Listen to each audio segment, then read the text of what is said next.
John, the run game struggled a little bit on Sunday, and a little bit of struggles on the week before against the Chiefs. Anything that you can put your finger on as far as that goes, and how to get back on track?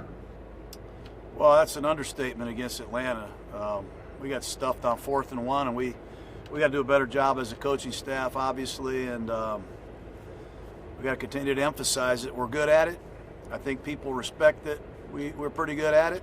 We're getting a lot of great looks from defenses to stop the run, but we got to be better helping our players, and we got to get some of our guys out of the training room out there to help us too.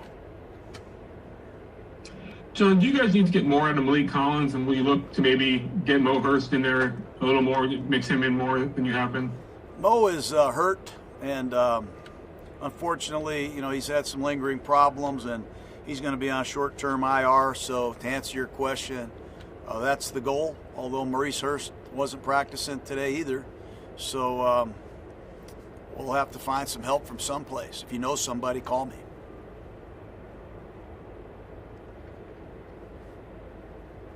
Sean, you there? All right. Hey, Katie, can we go to the next one? Just getting back to that run game, I know Alec Ingold, obviously, as the fullback, is a big part of your run game. His injury factor, has that limited him a little bit in terms of the blocking aspect of it? Yeah, I mean, he had some rib problems, obviously, and we're working him back into the flow. But, ribs on fullbacks, that can be a little bit of a problem. But I do think he's getting better, and hopefully we can get a lot more out of him down the stretch.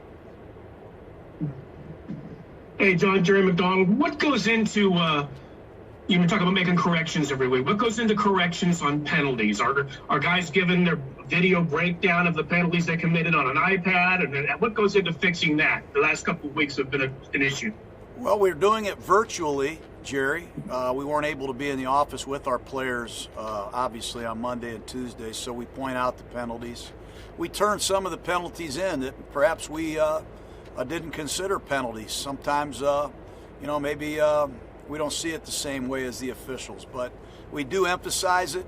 We do try to go out on the practice field and make corrections, whether it be a fundamental error or lack of discipline. We try to emphasize it. In the meeting room, we try to drill it and help correct it on the practice field. And we send in some of the calls that we don't agree with, so we're all on the same page rules-wise. Hey, John, what are your first impressions of Vic Beasley? He's a nice guy. We haven't really met each other, Vic, honestly. He's only been here for a few days, and we had a quick flight to Atlanta last week. So his first impression is he looks the part. We know about his resume. We know about Vic and Tack McKinley because A.J. Nibel was in Atlanta with both of them. So we think there's upside there. But we gotta get the best out of Beasley, and he's got to get in great shape. He's got to get himself 100% healthy and invested, and then we'll see where it goes. John, Monday you were speaking about the respect that you have for Greg Williams and what he's done with the Jets defense. What threat do you think that Quentin Williams poses to the run attack? Man, he's a Quentin Williams. He's a heck of a player, man. He turned on number 95. Shepard, Quentin Williams, excellent players. Q is a good pass rusher. He can bat down balls. He's a really good emerging young defensive tackle. Coach, we often hear the term must win, a must-win situation. How much do you apply to that this game this weekend? How much does that term apply, do you think? My whole life I feel like it's a single elimination day. We have a sense of urgency every day. We got to get everybody together, and we have a good mindset here. We didn't lose last week because we were distracted. But to answer your question, we realize what's at stake. But we got to just play better, a lot better than we did a week ago. And if we do, we'll have a chance to survive. John, obviously, and unfortunately, we're not allowed in the building. Just any practice updates on LaMarcus Joyner and Ferrell and whether Trent Brown is able to practice yet, or is he just in the facility? Yeah, our list is long. Trent Brown did return today. He did participate in individual periods, which is a good sign.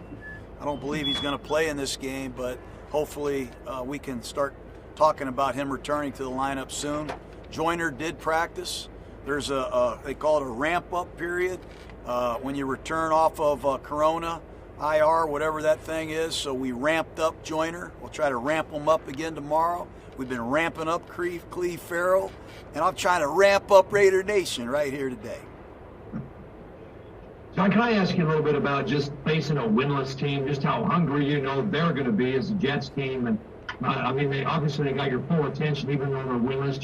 Just the idea of playing a team that hasn't won yet, and you obviously don't want to be their first win. Well, I don't really think about it that much. I try to tell that to our players today. The Raiders are starving for wins. We haven't been in the postseason, I don't know when, a long time. I don't really worry about anybody else's mindset. I worry about our mindset. We have to have a starving-to-death mentality to get back in the postseason. And the Jets are going to play hard. You watch that game last week against Miami. You watch them play close against the Chargers every week. They're a handful. And they got a young team trying to make their way in this league. And it's going to be tough. We got to go on another long trip, on another short week, and we got to be isolated again, wearing masks. There's easy to say that there's distractions, but we got to worry about ourselves. We have to have a collective urgency to play our best football this week, no matter who we play. Hey, John, you guys have gotten more of a pass rush the last 4 weeks. What do you think has been working for you up front on the defensive side of the ball?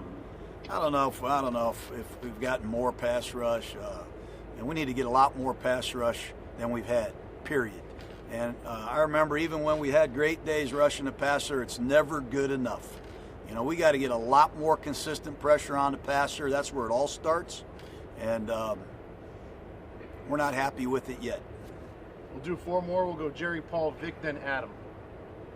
John, when you were still coaching at Tampa, Frank Gore was killing it.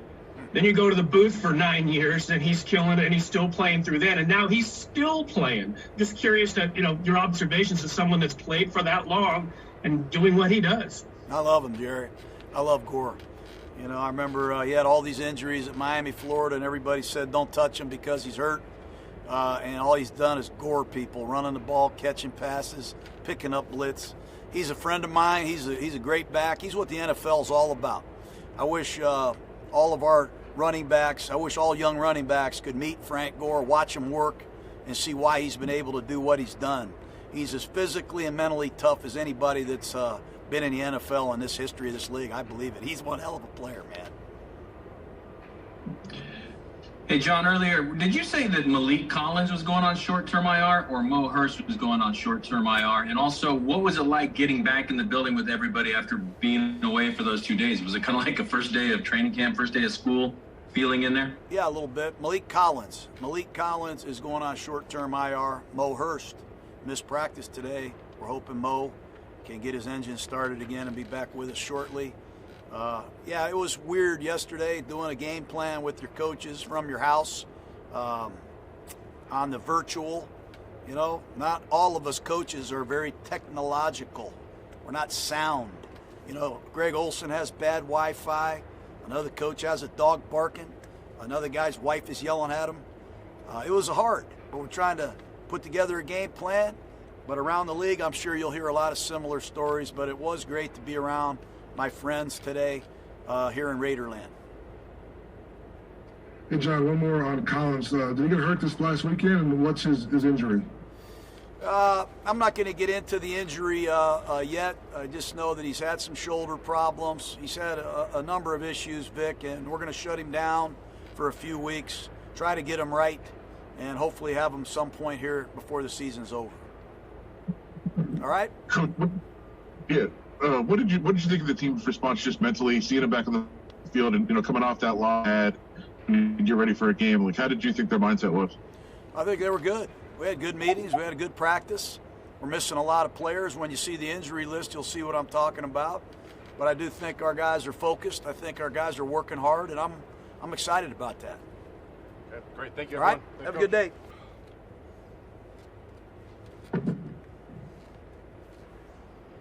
Hey, Derek, first, congratulations on everything this week. Thank you. Hopefully getting some sleep. Yes. Thank The you. run game kind of struggled on on Sunday, and it wasn't, where you guys probably wanted it to be against the Chiefs as well. Are you starting to see anything differently that teams are doing to defend your run game, and anything that you can put your finger on as far as any of that goes? No, I don't think necessarily we did much well in the game Sunday. We've talked about that already. We put it behind us, so I'll mention it a little bit, but that's about it. It wasn't good. It wasn't good enough. We know that. It's pretty terrible to say the least. But I don't think that there's been anything really different. To put my finger directly on the reason, I don't know. There's sometimes there's stretches where the plays that are being called versus the plays they're calling, it's just like a perfect match. That opens up pass game stuff. Or it opens this up. So I don't think there's a problem. I don't think there's anything to worry about or anything like that. I think there's still creases. I think there's still room like that. But anytime we go 3 and out, anytime we turn the ball over, that's a lot of shortened possessions, which equals not a lot of yards, not a lot of touches, all that kind of stuff. So I think there's a lot that goes into it, but I've been on a team that we couldn't run the ball 1 foot to save our life. You know what I mean? I remember those times, and so it's not one of those feelings. No matter how many people are in the box, I still feel confident in what we can do. Hey, Derek, Jerry McDonald, welcome to the Girl Dad Club, first of all. And second, I'm just curious, you have this tough loss, then you have this incredible life event no more than a couple days later. Is your faith, family, and football all intertwined into one thing, or do you compartmentalize them, or are they related? How do you look at that? Yeah, Jerry, I've told you 100 times, I'm not perfect. I try and be the same all the time. Like, that's who I am no matter what I'm doing, and it's not easy to do. I'm a work in progress, I think more than anybody.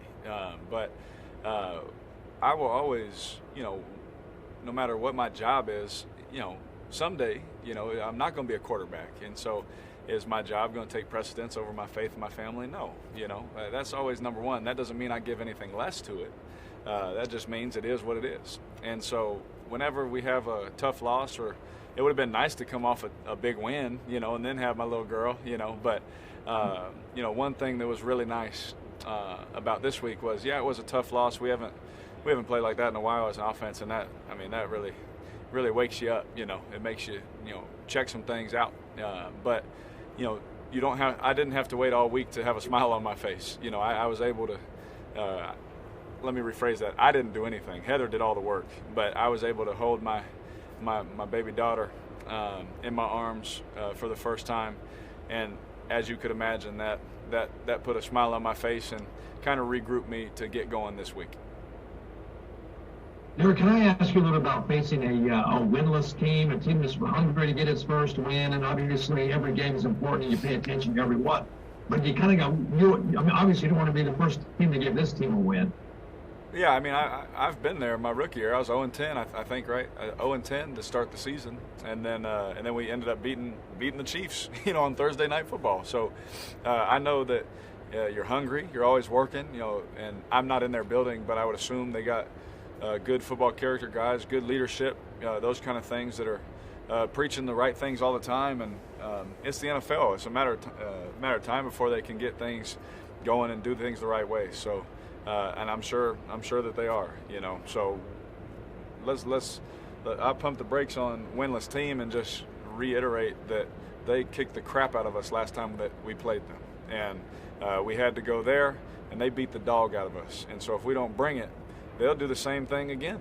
They got a lot of good players on that team. They got great coaches, really smart coaches. You see it in their scheme, and you respect it no matter what anybody else says. You turn the film on and you see the scheme, and you see the complexity and all those kind of things, and you always tip your hat to that. So if we don't bring it on Sunday, they're going to get after us again, and we got to make sure that we bring it and we're ready to fight come Sunday, or else they could possibly get their first win. And I know that they're hungry for it. So it'll be everything that we got to make sure that we can do anything that we can do to make sure that we get the win instead of them.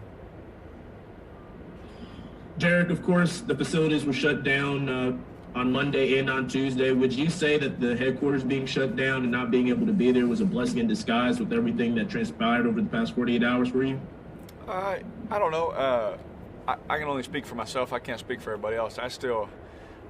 win or loss, whole bunch of touchdowns, turnovers, it doesn't matter what happens. I still talk to Ole, I still talk to Coach Gruden every day. I still go through my week and my process, and we make the corrections just like we always do.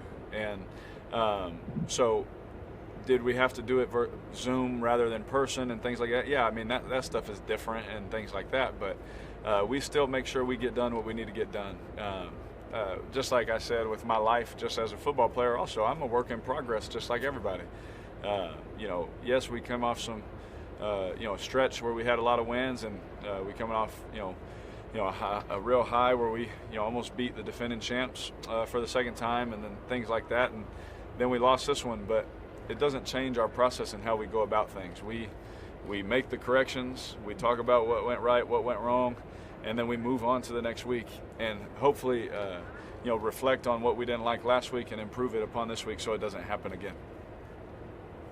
Derek, obviously having a family and a new baby girl drives you and gives you motivation, but as you came into the NFL and the Raiders organization, was there any one person or player, somebody that you looked up to that inspired you? Just in general or on our team? Just in general. Oh, yeah, in general, well, there's a few. My brothers, my dad, my mom, obviously, they all inspired me, but someone not in my family, Kobe Bryant. 100%.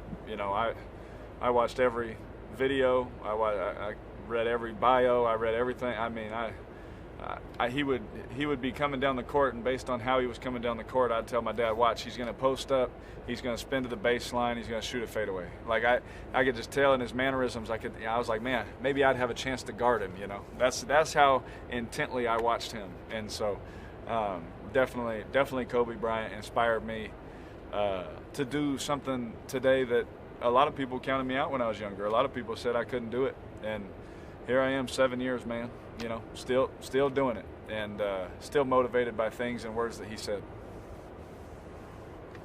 Derek, you talked about making corrections. Just when you look at the fumbles this year that have been up from the past, what sort of corrections do you need to make in the pocket on this? Yeah, the ones that and just like Coach talked about, the ones that I can control when I can get two hands on it, when I see them coming, I can get two hands on it, really two hands in the pocket all the time, but two hands on it when they're close. I think of, 3 or 4 off the top of my head where it's like literally right as I'm throwing it, they hit it out, or right as I'm going like this, I get hit in the back. Those things, you try and look, okay, hey, on this play, could my feet have been quicker? But you don't want to go too far off course of, what does the play demand from the get-go? You know what I mean?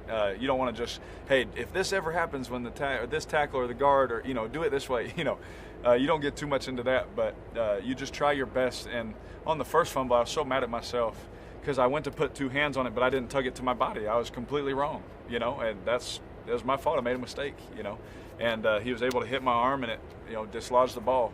There was a couple other ones where I just didn't see him, Josh, and it's not a stat I'm proud of. It's not something that I love. It's honestly, there's nothing that makes me more sick after a game if I threw an interception or fumbled the football, no matter the reason. Like it makes me visibly upset, and win or loss. And so when something like that happens, I just try my best to look at the film and see what could I have done better in that play. And then sometimes I have to take a deep breath and realize, sometimes there is, nothing you can do about it. I mean, I don't want to discredit the plays the Falcons made. They were right there just in time. There was some big plays to be had, and they barely got there right in time. Whereas sometimes they don't get there, and you can get it off. So that's why this game is like this. But I try my best, and we work it every day. We work ball security, two hands on the ball, tighter in the pocket, and we worked it a lot today. I made sure we got extra reps because I can't do that to our team.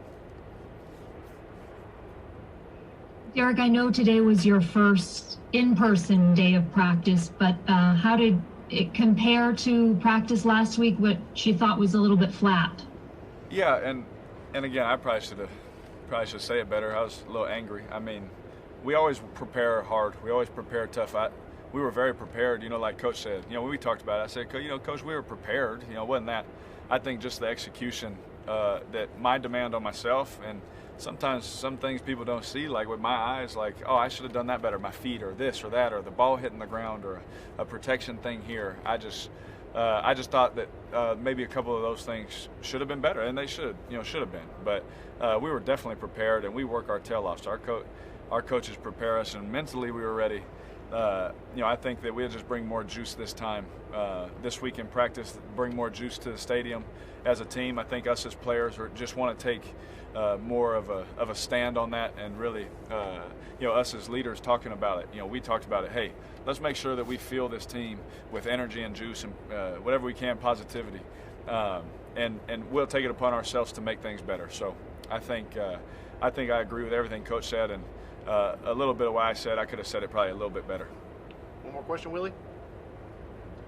Derek, first off, congrats on having a daughter. Thank you. You said after the game that practice seemed off last week leading up to the Falcons game. Alec talked about poise and team commitment in an interview this week. Every team responds differently when players themselves hold one another accountable in certain situations. Outside what any coaches have said, how have your teammates responded? How have meetings and practices gone when you're holding one another responsible for a game like the one in Atlanta?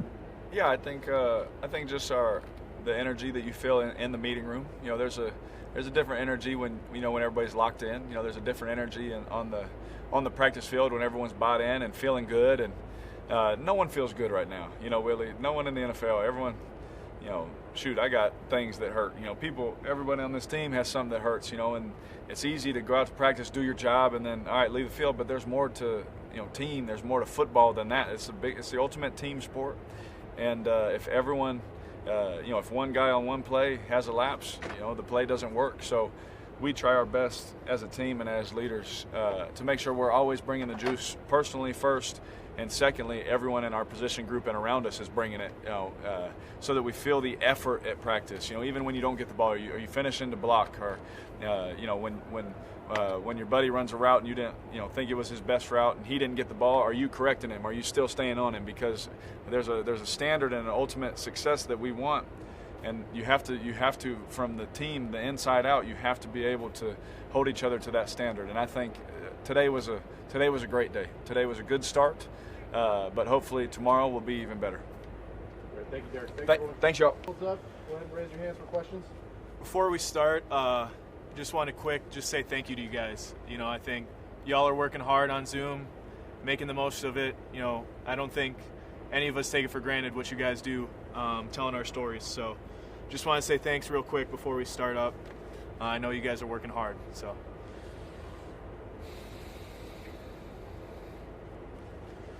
Alec, I think a lot of people, except probably your teammates, were surprised that someone with a fractured rib came back and played right away. I'm curious, what can you tell us about what that's been like, and where are you now physically? They're still broke. I'm trying to push them together as fast as possible. They aren't really cooperating. So, it's just a little bit of adversity. I think everyone's dealing with something right now. So, I love my job. I love coming to work every day. So, I'm going to do everything I can to play for these guys. That's just step one in being a football player, being a Raider here. So, it means a lot to me to be able to play through some adversity and, just be there for my guys. You've had a kind of unique experience in getting to the NFL, and I wanted to ask you what has served as your motivation as you came into the league and the Raiders organization. Yeah, I think, I learned pretty early on from my parents and my family that, playing for something bigger than yourself is always, a motivating factor, and that's going to help you get to where you want to go at the end of the day. So, I think, I play for my teammates, I play for my coaches, I play for an organization, I play for my family, and that is a constant motivating factor so that you show up every day ready to go to work. You never want to let anybody down. You're playing for the guys to your right and your left, and I think that's, enough motivation to kind of keep going. Alec, Levi Edwards from Raiders.com. Is it kind of a surreal feeling kind of growing up and seeing Frank Gore kind of playing at Miami and playing with the 49ers, and now you actually have the opportunity to play against him on the other side of the ball? Yeah, I mean, anytime you get to play against the OG, you have to respect the work that they put in for that many years. And we get to come to work every day with Jason Witten, and you get to see the work that guy does on his body, mentally, physically, emotionally. So you respect those guys that can play for so long and really just break the mold of what being an NFL player is. Alec, I don't know how many teams you've been involved with that have gone winless over a long stretch, but what's kind of the danger of going against a team that hasn't won, that's hungry for its first win, and you guys obviously got to take that seriously so you don't stumble against a team like that. Yeah, I mean, I think especially this season, right? I mean, we're all adapting, readjusting, recalibrating every single day. Whether you're playing with a position coach or not, whether you're playing with teammates that you practice with all week and then someone tests positive, I think there's so much, changing every single day that we're really going through right now that, you gotta be detailed. You gotta recalibrate. You gotta take every day to every little detail and just maximize everything that we're doing. No stone unturned, and just kind of move from there. Alec, I asked Derek this exact same question. After the game, he said that the team just didn't look in sync during practice. This week, you sort of mentioned poise and team commitment. Teams respond differently when players actually hold one another accountable. You guys being as competitive and as you've been leading up to this point, still obviously looking for a playoff hunt. The bond that you created, how well has the response been when you hold each other accountable or you're critical about one another in team meetings, within the media, at practice, whatever it may be? How has the response been after a game like Sunday when you guys are holding each other accountable for a game like that? Yeah, I think you have coaches that have different ways of kind of bringing everyone together, getting everyone on the same page, and then you have players that key on certain things that they see throughout a week, and leaders have different things that they motivate. And what we're doing right now, I think, is like I said before, we got to readjust, we got to recalibrate, and guys love playing football. Everyone loves their job here. Everyone's working their tail off. So it's just about always learning. It's always about learning, moving forward, getting better day by day. You can't get in a routine. You can't get comfortable with anything we're doing right now. We gotta show up every day at work, ready to learn, ready to grow, and that's really how everyone's responding. In the meeting rooms, there's an intense focus every single day, whether it's a coaching point on a play you might have heard get installed 8 times over. It's that little coaching point that you can take and then bring to life onto the football field. So, just staying detail-oriented, staying focused, all those things play a role. Yeah, this is Vic. I know Josh is also nursing some injuries. Why is taking a week off and resting not an option for you two guys? We love playing ball. I think we're competitors. We know what's at stake. He's a mail carrier of this team and this organization, and it's no secret to anybody. So the way that guy loves playing football and competing is why he doesn't want to take a day off, take a week off. So, every opportunity we get on a Sunday is it's gold. I think, it invigorates you, it excites you. It's why you come to work every day. So I think that's kind of what page we're on in the running back room. We love playing football. One more question, Paul. Yeah, Alec, how do you guys make sure that what happened last year at the Jets when you went in there 6-4, and as Derek said, you got the dog kicked out of you? How do you make sure that doesn't happen again this year the way it spiraled out of control last year? You learn. I think you win and you learn. So we got to learn from that. We have to learn from our mistakes, and we got to move forward. You got to be ready to be critical of yourself. I think, Coach Bisaccia says you got to be self-confident enough to be self-critical. You got to look at yourself in the mirror and understand exactly what you're doing day to day. And constantly improving, constantly finding those little details I was talking about before, where you're okay with someone telling you that you need to be better in this area or that area, and then you can put it onto a practice field. You can take it from a meeting room to a walkthrough to a practice field to the game field.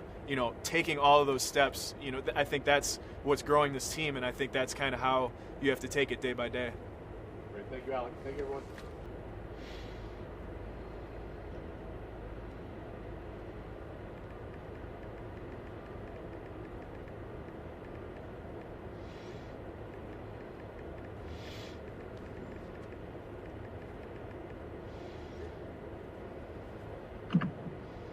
Go ahead, Jerry.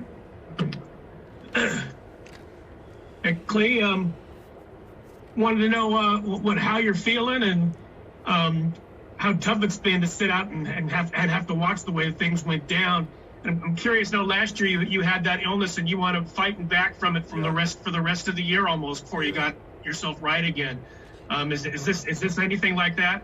Oh man, I mean it's definitely been a tough last 2 weeks. You know, obviously finding out you got the virus. Obviously, you know, I was worried about, you know, the potential people I could have affected, like my teammates, this and the third, like, or whatever, who else could have had it. Thankfully, I think it was me and LJ the only one that really had it. So that was tough. And then also I had to deal with the symptoms, so I wasn't asymptomatic. Like, I had the symptoms, so I was like, woo, like, this thing is really real, you know what I mean? Like, that was pretty crazy. But the hardest part definitely was not playing. You know, obviously, losing a tough one to Kansas City, that's always tough because obviously we won that game. We at the forefront of the division.